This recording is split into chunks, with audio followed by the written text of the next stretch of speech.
Good evening everyone. मेरा नाम नीति कुशवाहा है और मैं social research foundation lecture series के तहत good touch and bad touch needs to make aware our little blossoms यानी कि अच्छे स्पर्श और बुरे स्पर्श पे अपना लेक्चर देने जा रही हूँ। साथ ही साथ मैं अपनी पीपीटी भी प्रेजेंट करूंगी ताकि अगर कुछ छूट जा रहा है तो आप उस पीपीटी के थ्रू भी आप देख सकें। तो 1 मिनट में अपनी पीपीटी आपके साथ शेयर करूं, अवेयर कर सकते हैं। मैं अपने लेक्चर की शुरुआत मेलिसा कार्नेगी की एक कोट से करूंगी। When children can name their emotions and recognize emotional responses in others, it gives them the ability to express their needs, empathizes with others, and to listen to the signals their body gives them, especially when something or someone feel uncomfortable. It means जब बच्चे अपने जो emotions है, अपनी जो भावनाएं हैं, उनको नाम देने की क्षमता उनमें जागृत होगी, उनको नाम दे सकेंगे, उनको पहचान सकेंगे, तब उनमें एक और क्षमता विकसित होती है। साथ ही साथ वो ये कि जब भी उन्हें ऐसा कुछ लगेगा कि कुछ उनके साथ गलत हो रहा है, कुछ ऐसा वो महसूस करेंगे जिसकी वजह से वो अनकंफर्टेबल हो रहे हैं, तो वो उस चीज को एक्सप्रेस कर सकेंगे। और इसके लिए जरूरी है कि हमारे पेरेंट्स भी अवेयर हों और गुड टच और बैड टच के बारे में बच्चों को बताएं। बड़ों की तरह यानी एडल्ट्स की तरह बच्चों के पास भी बहुत सारे राइट्स होते हैं। डिग्निटी के साथ, फ्रीडम के साथ रहने का अधिकार होता है। लेकिन जब हम बात करते हैं सीरियस डिसीजंस लेने की, लीगली डिसीजंस लेने की, तब वो किसी ना किसी गार्डियन के अंदर में डिसीजन लेते हैं। इट मीन्स उन्हें सीरियस डिसीजन लेने का हक ही नहीं होता है। जब हम सेक्सुअल एब्यूज की बात करते हैं या फिजिकल रिलेशंस की बात करते हैं, तो कंसेंट एक मेन कॉज होता है, एक मेन रीजन होता है जिसके बेसिस पर हम एब्यूज को डिफाइन करते हैं कि अगर कंसेंट है तो then it's okay. But children के केस में consent is not matter, because children को वो ऑथेंटिसिटी, वो राइट ही नहीं है। वो केवल और केवल रिस्पॉन्सिबल है अपने केयर गिवर्स के प्रति, क्योंकि वो सीरियस डिसीजंस लेने के काबिल नहीं माने जाते हैं।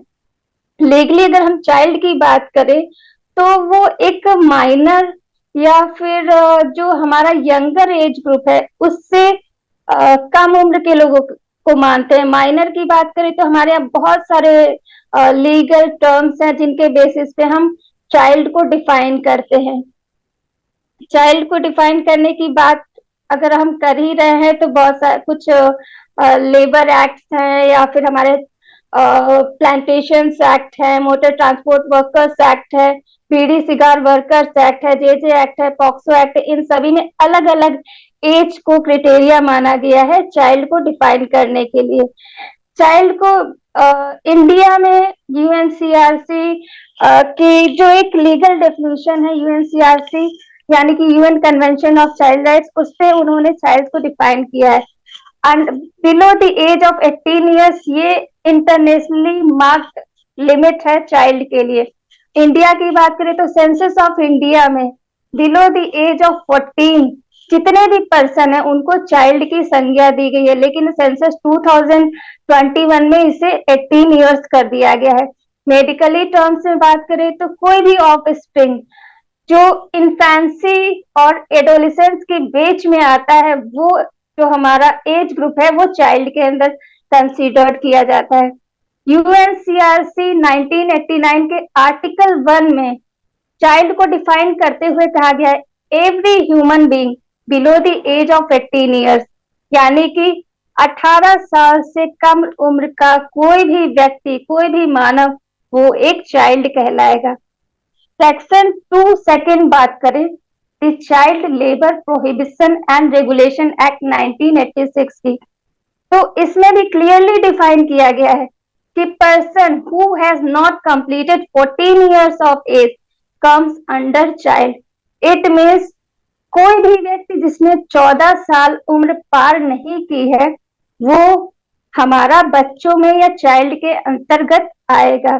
उसे कोई भी हैजार्डस वर्क करने की परमिशन नहीं है जिससे उसकी लाइफ को खतरा हो।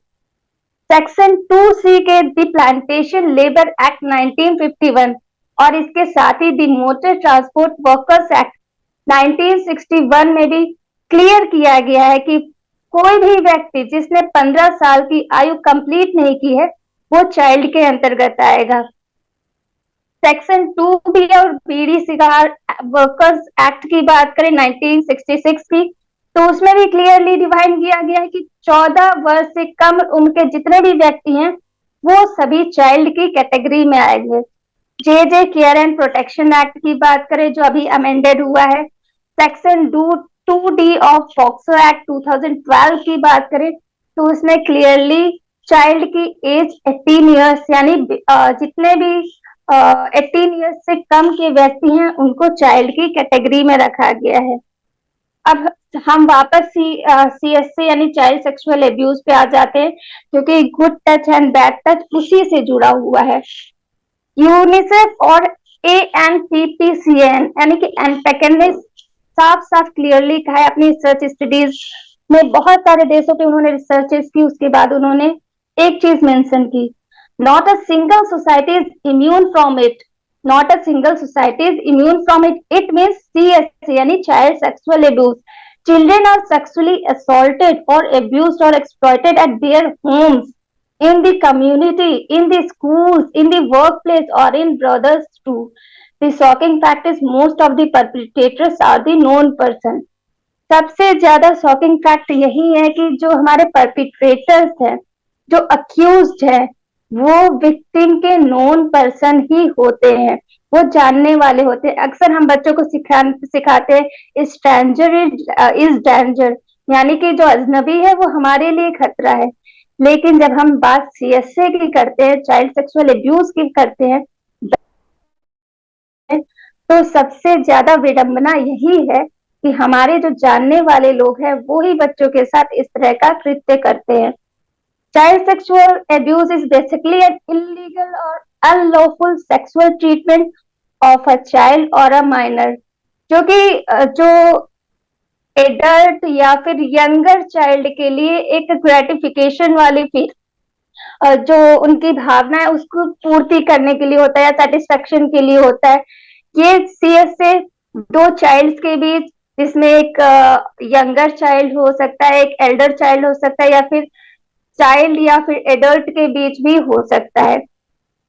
इसमें जो यंगर चाइल्ड है मेनली जो उसकी जो कुत्सित भावना है उसकी वजह से हमेशा जो अदर चाइल्ड है, जो विक्टिम है, उसको उसका बुरा क्या कहते हैं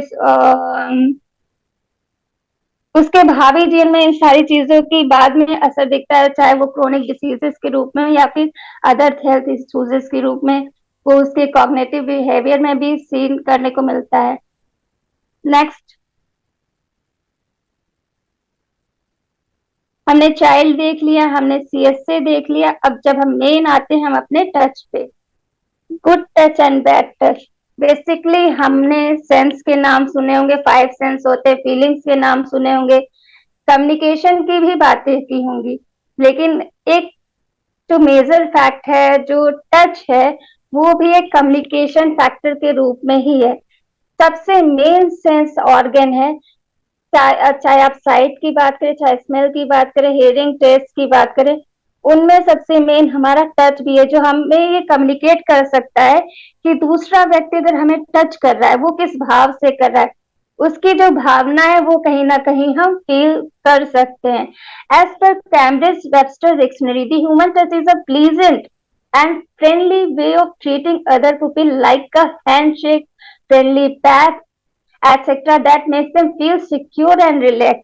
यानी कि कोई भी ह्यूमन टच वो प्लीजेंट भी हो सकता है, वो फ्रेंडली वे में भी हो सकता है, जिस जो हम अदर पीपल के साथ जब मिलते हैं वो हैंड शेक के रूप में, या फिर हम किसी को शाबाशी दे रहे हो, जिसकी वजह से हम सिक्योर एंड रिलैक्स भी फील करते हैं। लेकिन कई बार ऐसा होता है कि यही हैंड शेक हमें कुछ अनवेलकम्ड या अनकंफर्टेबल फील करा देता है। तो ये इन दोनों टचेस के बीच में कौन सा टच ऐसा है जो हमें अनकंफर्टेबल फील करा रहा है, वो क्या वास्तव में गलत है, ये सारी चीजें हम बड़े तो बहुत अच्छे से समझ जाते हैं, लेकिन जो हमारे बच्चे हैं वो नहीं समझ पाते हैं।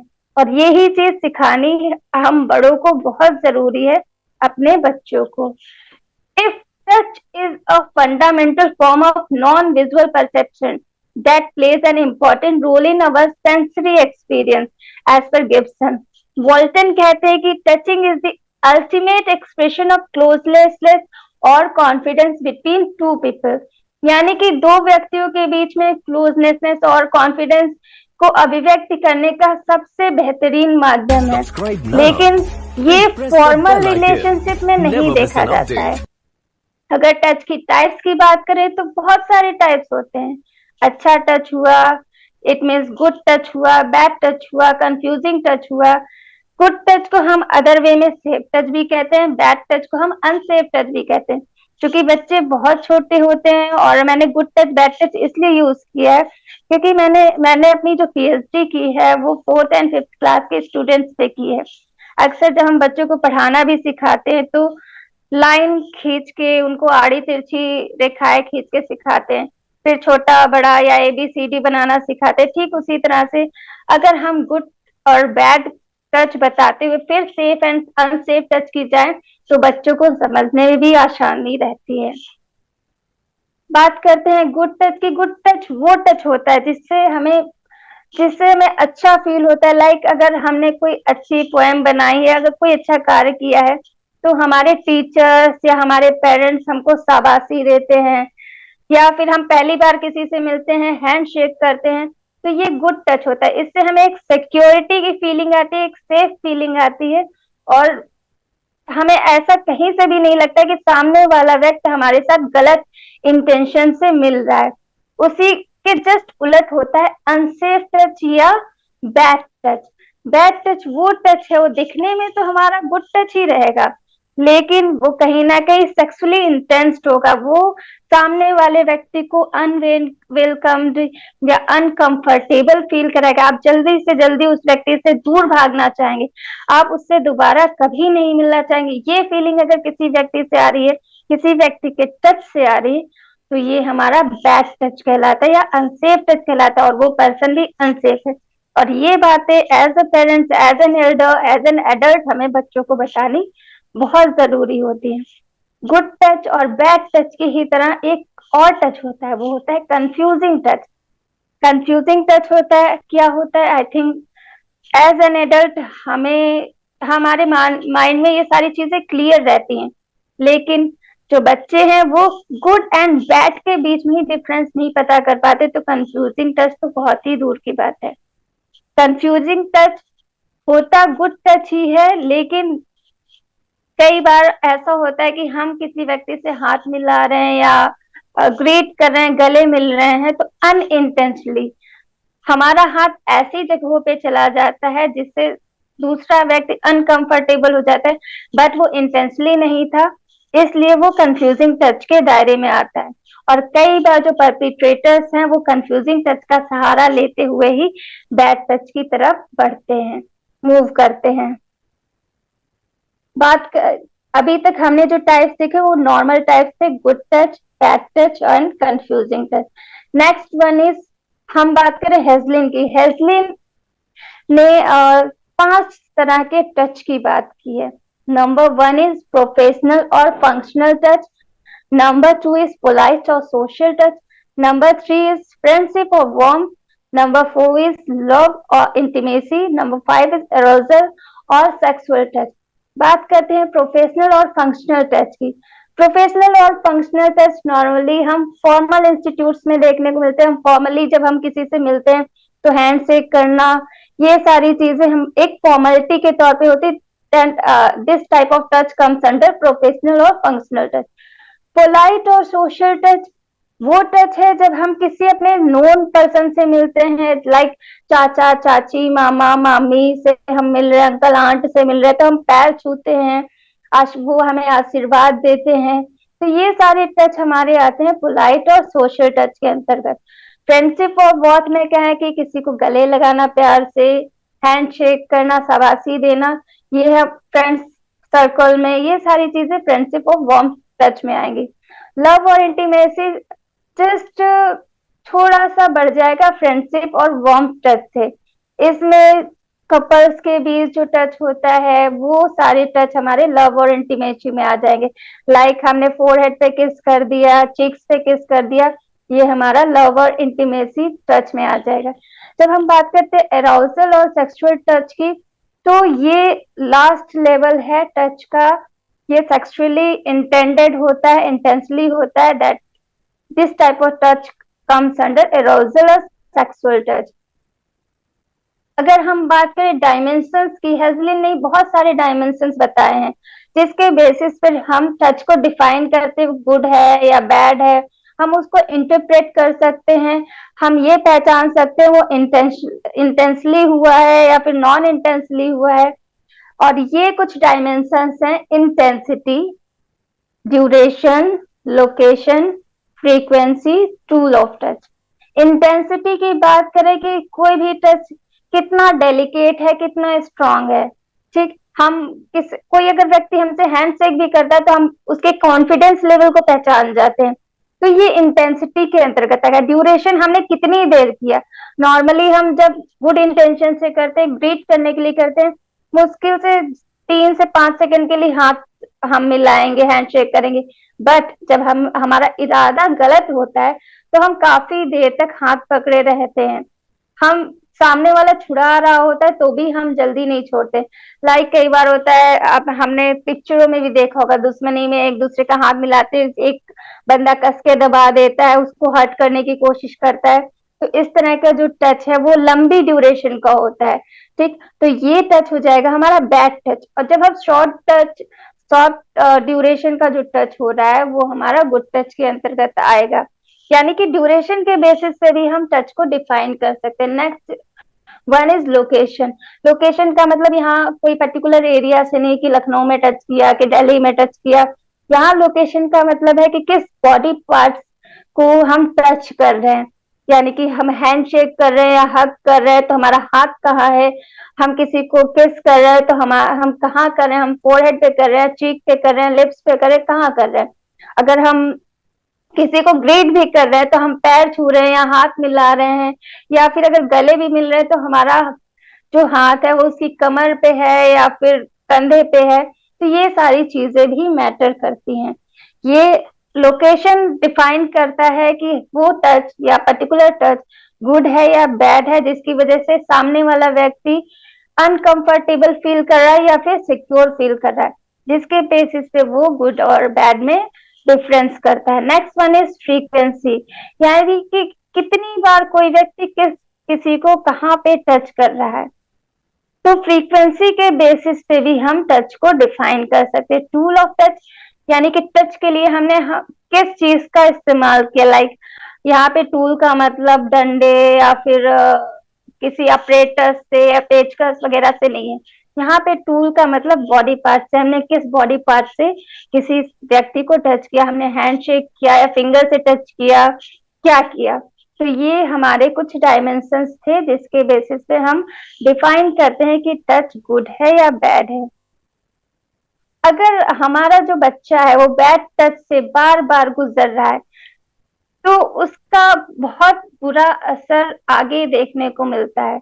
वो उसके हेल्थ पर, उसके बिहेवियर पे, उसके माइंड पे, हर चीज में आपको उसका इम्पैक्ट देखने को मिलेगा। क्योंकि जब एज एन एडल्ट हमारे साथ कुछ भी गलत होता है तो हम जल्दी उसे किसी के साथ साझा नहीं करते, किसी के साथ शेयर नहीं करते। तो बच्चे तो नॉर्मली दुविधा में ही रहते होंगे, हम और आप इस कंडीशन के बारे में सोच सकते हैं। लाइक उनमें बहुत सारे फिजिकल चेंजेस देखने को मिलेंगे, बिहेवियरल इम्पैक्ट देखने को मिलेंगे, इमोशनल साइको सोशल साइंस देखने को मिलेंगे। लाइक एब्डोमिनल पेन होना, अगर किसी बच्चे के साथ बैड टच हुआ है या सेक्सुअली अब्यूज्ड टच हुआ है तो abdominal pain, genital pain, it means उसके जो प्रजनन अंग हैं वहां पे उन्हें दर्द होगा, ब्लीडिंग होगी, सेक्सुअली ट्रांसमिटेड इन्फेक्शन यानी एसटीआईज होंगे, बेड वेटिंग एंड स्वेलिंग यानी कि बिस्तर को गीला करना एक नॉर्मल रूटीन सा बन जाएगा, अचानक से डर के उठ जाना, प्रेगनेंसी, फ्लैशबैक्स आना या सेक्सुअलाइज बिहेवियर, इट मीन्स वो टॉयज के साथ उस तरह का बिहेवियर करेंगे। वो मुंह से नहीं बोल सकते लेकिन अपने एक्शंस के थ्रू आपको बताने की कोशिश करेंगे जो चीज उनके साथ घटित हुई है। हो सकता है वो अपने टॉयज के साथ उस तरीके का व्यवहार करें और आपको इंडिकेट करने की कोशिश करें। रिग्रेसिव बिहेवियर देखने को मिलेगा, पुअर परफॉर्मेंस स्कूल्स में देखने को मिलेगा, स्लीपिंग डिस्टर्बेंस, अचानक से नींद से उठ जाना, ये सारे सिम्टम्स उनमें देखने को मिलेंगे। वो किसी भी कंपटीशन में जब वो पहले बैट टच से पहले पार्टिसिपेट करने के लिए उछलते कूदते थे, लेकिन अब वो शांत रहने लगेंगे। उनका नाम भी अगर दिया जाएगा वो अपना नाम वापस ले लेंगे। तो ये सारी चीजें बिहेवियर उनके देखने को मिलेंगे। हमेशा शांत रहेंगे, डिप्रेस्ड रहेंगे, और छोटी छोटी बातों पे उन्हें गुस्सा आता रहेगा। अपने आप को किसी भी कार्य के लिए, किसी भी गलत बिहेवियर के लिए अपने आप को ब्लेम करेंगे। उनका जो आत्मविश्वास है वो भी घटता जाएगा। Dissociative reactions, intrusive thoughts, feeling of helplessness, loneliness, ये सारी चीजें उनमें आपको देखने को मिल जाएंगी। और एज एन एडल्ट हम लोग बहुत बिजी रहते हैं आजकल, लेकिन बच्चों के इन सिम्टम्स को, इन साइंस को हमें ध्यान देना होगा, हमें पहचानना होगा खुद, क्योंकि बच्चे ये सारी चीजें नहीं बोल सकते हैं, और ये सारी चीजें वो आपके साथ खुल के बोल सके। इसलिए पेरेंट्स को good touch and bad touch के बारे में जानना बहुत ही जरूरी है, क्योंकि अगर वो खुद अवेयर रहेंगे तो बच्चों के साथ ये सारी बातें शेयर करेंगे। ये गुड टच क्या होता है, बैड टच क्या होता है, इन दोनों के बीच में अंतर क्या है, ये चीजें वो उन्हें बताएंगे। रिप्रोडक्टिव ऑर्गन्स क्या है, हमें कौन से ऐसे बॉडी पार्ट्स हैं जो किसी को टच नहीं करने देने हैं, ये चीजें बतानी है। अगर कोई व्यक्ति उनको पकड़ता है, उनके साथ बैड टच करता है, तो उस दौरान उन्हें क्या करना है, ये चीजें बतानी बहुत जरूरी कि ऐसी परिस्थिति में उन्हें क्या करना चाहिए। प्राइवेट बॉडी पार्ट्स क्या है, हेल्पलाइन नंबर्स क्या है, ये सारी चीजें जब तक एक पेरेंट्स या एक एडल्ट खुद नहीं अवेयर रहेगा, वो बच्चों को क्या ही बताएंगे। इसलिए पेरेंट्स को भी अवेयर होना बहुत ही जरूरी है। मैं कुछ केसेस की डिस्कशन करना चाहूंगी, जैसे कि एनजीओ क्राई है, उसने अपने स्टडी में पाया कि प्रत्येक 15 मिनट में एक बच्चे के साथ कहीं ना कहीं सेक्सुअल एब्यूज हो रहा होता है। ये भारत की बात है, भारत में ये स्टडी की गई है, और तकरीबन पिछले 10 सालों में करीब 500% तक क्राइम्स बच्चों के प्रति बढ़े हैं। एनसीआरबी की जो डेटा है उसमें साफ साफ पाया गया है कि 94% जो केसेस हैं, जो एक्यूज्ड हैं, जो परपिट्रेटर्स हैं, वो विक्टिम के नोन पर्सन होते हैं, और 30% से भी अधिक उनके क्लोज रिलेटिव या नेबर्स ही होते हैं। कन्विक्शन रेट की बात करें तो एनसीआरबी का ही 2016 का डेटा है, जिसमें साफ साफ उन्होंने कहा है कि 3% जितने भी केसेस हो रहे उनमें से केवल 3% ही कन्विक्शन रेट है, जिसके खिलाफ लॉन्च की जाती है केसेस। बहुत सारे ऐसे क्या कहते हैं कि इश्यूज भी हैं जिसकी वजह से चाइल्ड अब्यूज बढ़ रहा है, लाइक जस्टिस डिले होना। जब जस्टिस डिले होता है, नॉर्मली कोई भी कंप्लेन लॉन्च नहीं की जाती, क्योंकि अक्सर अभी 2020 का ही केस है जिसके बारे में जजमेंट बच्चे को मैं एक केस शेयर करी, तिरुवनंतपुरम का है, 2020 का केस है। बच्चे को उसके नेबर ने बैड टच किया था, लेकिन उसे सीक्रेट रखने को कहा, और ये चीज कोइंसिडेंटली 2022 में, जनवरी 2022 में उस बच्चे के टीचर ने उन्हें good touch and bad touch के बारे में उनके स्कूल में बताया। तब वो बच्चा अवेयर हुआ कि उसके साथ जो कुछ भी हुआ था वो गलत था, और उसने अपने पेरेंट्स को बताया, और पेरेंट्स ने भी अलर्टनेस दिखाई, अपने बच्चे की बातों पे विश्वास किया और तुरंत कंप्लेन लॉन्च की। फास्ट ट्रैक कोर्ट में वो केस गया, और उस एक्यूज्ड को, वो 54 साल के आरोपी व्यक्ति को, उस बच्चे को बैड टच करने के लिए पनिश भी किया गया। लेकिन नॉर्मली क्या होता है कि ऐसे केसेस में ये दिखा दिया जाता है कि जो बच्चे हैं उन्हें पता नहीं है कि good touch and bad touch क्या होता है, तो इस बेसिस पे इस पूरे केस को डिनाई करने की कोशिश की जाती है, जिसकी वजह से जस्टिस डिले होता है। कुछ एटीट्यूड भी है पॉलिटिशियंस का, जो सीएसए या सेक्सुअल जो केसेस है उनको भी बढ़ाता है। लाइक 2014 में एक बहुत ही सुप्रीमो लीडर थे, पॉलिटिकल लीडर, उन्होंने कमेंट किया था कि boys are boys and they make mistakes, लड़के तो लड़के होते हैं, वो गलतियां करते रहते हैं। तो इस तरह की जब भावना एक लीडर रख रहा है, तो उनके अनुयायी भी ये सारे कृत्य को नॉर्मली लेंगे, और उनको ऐसा लगेगा जो कुछ भी वो ये सब कुछ हो रहा है वो गलत है, गलत नहीं है, सॉरी मेरे गलत नहीं है, तो ये सारी चीजें और करेंगे। 2017 की एक रिपोर्ट है एवरीवन ब्लेम्स मी, जिसमें क्लियरली मेंशन किया गया कि जो सर्वाइवर्स है स्पेशली फ्रॉम मार्जिनलाइज कम्युनिटीज, उनको पुलिस कंप्लेंट करने में सबसे ज्यादा दिक्कतें आती हैं, क्योंकि सभी उन्हें ही ब्लेम करते हैं, और खासकर मार्जिनलाइज और वल्नरेबल ग्रुप को उनको ये कहा जाता है कि पैसों के लिए ये इस तरह के केस उनपे कर रहे हैं, उनपे इट मीन्स जो उनसे रिच हैं, पैसों के लिए उन पर ये सारे केस कर रहे हैं। तो बहुत सारे ऐसे इश्यूज हैं जिनकी वजह से इस तरह के केसेस सामने नहीं आ पाते हैं। Policies and programmes bad touch को लेकर, चाइल्ड सेक्सुअल अब्यूज को लेकर बहुत सारी बनी है, जिसमें सीसीआई यानी कि चाइल्ड केयर इंस्टीट्यूशंस को लेके उनके जो एलिमेंट्स हैं उनको लेके बहुत सारे प्रोविजंस किए गए हैं, रूल्स एंड रेगुलेशंस बनाए गए, लाइक ह्यूमन रिसोर्स को लेके, इंफ्रास्ट्रक्चर को लेके बहुत सारे कोड ऑफ कंडक्ट बने हैं कि बच्चों के साथ सीसीआई में किस तरीके का बिहेवियर कराया जाए या उनके साथ किस तरह का व्यवहार किया जाए, चिल्ड्रन के साथ क्या प्रोटोकॉल्स होने चाहिए बिहेवियर के, कंप्लेंट एंड रिड्रेशल मैकेनिज्म किस तरीके का होना चाहिए।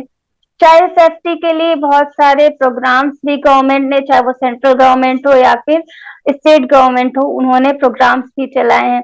RTE act, it means the right of children for free and compulsory education, इसके तहत भी ये क्लियर किया गया है कि 6 से 14 साल के जो बच्चे, उन्हें फ्री में एजुकेशन, निःशुल्क शिक्षा दी जाए, लेकिन साथ ही साथ उन्हें सेफ इन्वायरमेंट प्रोवाइड किया जाए, सिक्योर इन्वायरमेंट प्रोवाइड किया जाए। कवच प्रोग्राम, रक्षा प्रोग्राम, मिशन शक्ति, मिशन प्रेरणा, ये सारे प्रोग्राम्स इनिशिएट किए गए ताकि बच्चों को, पेरेंट्स को इस तरह के कृत्य, इस तरह it mean sexual abuse, child sexual abuse, चाहे पोषण से रिलेटेड हो, एजुकेशन से रिलेटेड इश्यूज हो, इन सब के प्रति उन्हें अवेयर किया जाए। कवच प्रोग्राम के तहत बच्चों को बैड टच के बारे में प्राइमरी स्कूल पे बहुत ही अवेयरनेस, क्या कहते हैं कि बड़े लेवल पे अवेयरनेस चलाया गया था, क्योंकि आज के समय में बच्चों को गुड टच और बैड टच के बारे में अवेयर होना बहुत ही जरूरी है।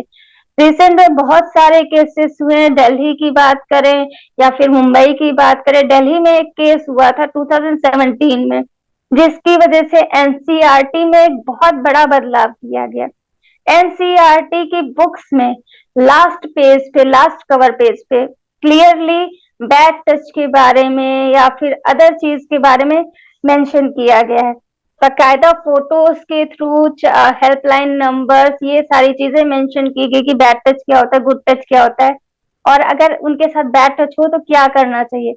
बहुत सारे हेल्पलाइन नंबर्स ही हैं जिनके बारे में as a parents, as an adult हमें बच्चों को बताना चाहिए, लाइक डायल 100, जो कि अब यूनिवर्सल हेल्पलाइन नंबर 112 में ज्यादा कन्वर्ट हो चुका है। वुमेन पावर लाइन है 1090, चाइल्ड लाइन हेल्पलाइन नंबर है 1098, वीमेन हेल्पलाइन नंबर है 181, एम्बुलेंस नंबर है 108। ये सारे हेल्पलाइन नंबर्स के बारे में बच्चों को जानकारी देनी चाहिए एज अ पेरेंट।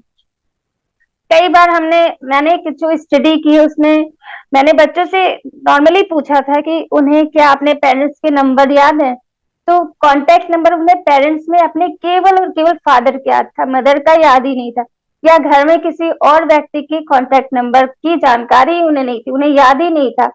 तो फादर जो है कई बार आउट ऑफ स्टेशन होते हैं, इमरजेंसी में हमें हमारे घर के अन्य सदस्य लाइक बड़े भाई या बड़ी दीदी या मम्मी वो ही मिलेंगे, तो हमें उनके नंबर भी अपने छोटे बच्चों को याद कराने चाहिए, रिमाइंड कराने चाहिए, रिमेम्बर कराने चाहिए। लीगल एक्ट्स भी बहुत सारे हैं सीएसए से बचाने के लिए या सीएसए से प्रोटेक्ट करने के लिए, like J care and protection of children act, POCSO act भी है। तो इसमें भी बच्चों के साथ जो सेक्सुअल ऑफेंसेस हो रहे हैं, चाहे वो फिजिकल हो, सेक्सुअल हो या फिर पोर्नोग्राफिक, वीडियोस के लिए उन्हें इम्पोज किया जा रहा हो या फिर उन्हें देखने के लिए इम्पोज किया जा रहा हो, ये सारे जो एक्ट्स हैं वो इनके अंडर क्रिमिनल ऑफेंसेस के रूप में एक्सप्लेन किए गए हैं। अगर हम बात करें कि पूर्व में जो स्टडीज हुई है बैड टच को लेकर, उनमें क्या निकला है और क्यों जरूरी है बैड टच के बारे में बच्चों को बताना। तो एक सर्वे किया गया था human aid organisation human vision India द्वारा तकरीबन 45,000 बच्चों पे, जिसमें उन्होंने क्लियरली पाया कि 50% जो बच्चे हैं उन्हें सेक्सुअली एब्यूज किया गया था। वो जो विक्टिम थे वो सेक्सुअल एब्यूज के विक्टिम थे। देव एंड मुखर्जी ने 2011 में अपनी स्टडी की थी, उसमें उन्होंने क्लियरली मेंशन किया, क्लियरली पॉइंट किया कि प्रत्येक 9 में से एक लड़की और 53 यानी 53 लड़कों में से एक लड़का सेक्सुअली एब्यूज होता है। यानी कि यहाँ पे जेंडर का भी इम्पैक्ट ज्यादा देखने को मिल रहा है कि जो गर्ल्स हैं उनके साथ ये केसेस, सीएसए के केसेस बहुत ज्यादा हुए हैं इन कंपेयर टू मेल। और 90% जो केसेस थे उनमें जो एक्यूज्ड पर्सन है, जो परपिट्रेटर है, वो नोन पर्सन है। एज पर एनसीआरबी डेटा 2016 का एनसीआरबी डेटा भी इस चीज को सपोर्ट कर रहा है, क्योंकि उन्होंने क्लियरली पाया कि 96% जो एक्यूज्ड है, जो परपिट्रेटर्स है, वो नोन टू द विक्टिम है। क्राइम इन इंडिया की रिपोर्ट ले 2016 की, तो 1,06,958 केसेस चिल्ड्रंस यानी माइनर के अगेंस्ट लॉन्च हुए हैं, रजिस्टर्ड किए गए हैं, जिसमें से 36,022 केसेस पॉक्सो एक्ट के हैं। ये बहुत बड़ी है तो विडंबना ही है कि हमारे देश में बच्चे भी सुरक्षित नहीं है, उनके साथ भी सेक्सुअल ऑफेंसेस हो रहे हैं। और ये जो 36,022 है बहुत ही कम आंकड़ा है, क्योंकि हमने एनसीआरबी का ही डेटा जिसमें क्लियरली पाया उन्होंने कि 3% केसेस ही लॉन्च होते हैं। तो 3% के हिसाब से अगर उससे भी हम एक वैलिड नंबर माने तो 36,022 कोई कम नंबर नहीं है। बहुत सारे ऐसे केसेस काल के गर्भ में ही है, वो अंधेरे में ही है, वो कभी सामने आए ही नहीं समाज के डर से, या फिर उन्हें बार बार इस थाने बुलाया जाएगा या बार बार बहुत सारी प्रक्रियाओं से गुजरना पड़ेगा, या फिर फाइनेंशियल कमी की वजह से इत्यादि बहुत सारे इश्यूज हैं जिनकी वजह से इस तरह के केसेस सामने आते ही नहीं है। उत्तर प्रदेश की बात करें तो 3,078 केसेस सर्वाधिक, एमपी और गुजरात के बाद सर्वाधिक है। लीजा हार्कर ने अपनी स्टडी की थी सितंबर 4, 2018 में। उन्होंने क्लियरली पाया कि 10 में से एक जो बच्चा है वो 18 साल की उम्र से पहले उनके साथ सेक्सुअली अब्यूज किया जाता है।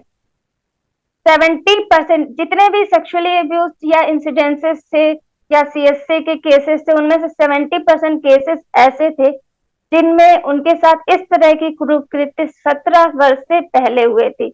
नॉर्मली हम स्ट्रेंजर डेंजर की बात करते हैं, और लीजा हार्कर ने भी अपनी स्टडी में पाया कि 90% जो ऑफेंडर्स थे, जो परपिट्रेटर्स थे, वो विक्टिम के नोन पर्सन ही थे।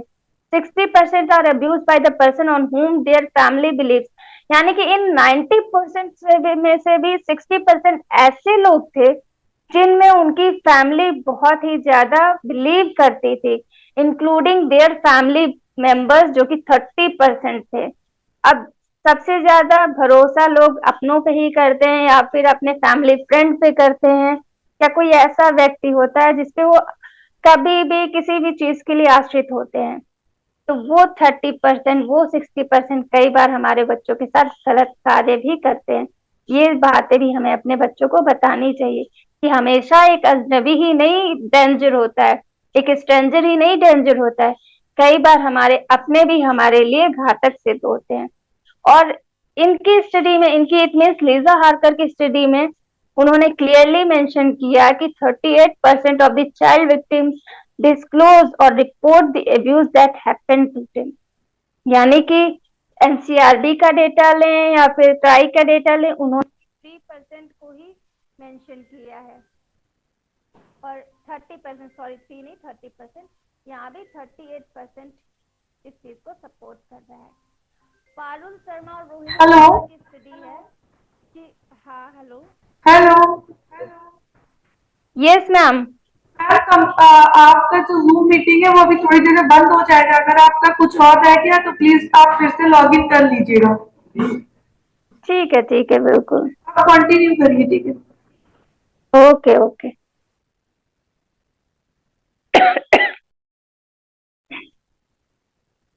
पारुल शर्मा एंड रोहिणी शर्मा ने अपनी स्टडी की थी बैक टच को लेकर ही। उनकी स्टडी थी effectiveness of plan teaching program और knowledge regarding good touch and bad touch among school children. उन्होंने पाया कि जो इफेक्टिव जो प्लान टीचिंग है बैक टच को लेकर वो काफी ज्यादा सिग्निफिकेंट है। अगर हम प्लान टीचिंग करें या इंटरवेंशन डाल रहे हैं, एजुकेशनल इंटरवेंशन डाल रहे हैं, तो उन्होंने जो प्री टेस्ट और पोस्ट टेस्ट किया उनके बीच में प्रॉपर डिफरेंस देखने को मिला, एक सिग्निफिकेंट डिफरेंस देखने को मिला। इट मीन्स उन्होंने इस चीज को एक्टिव और इफेक्टिव दोनों ही पाया।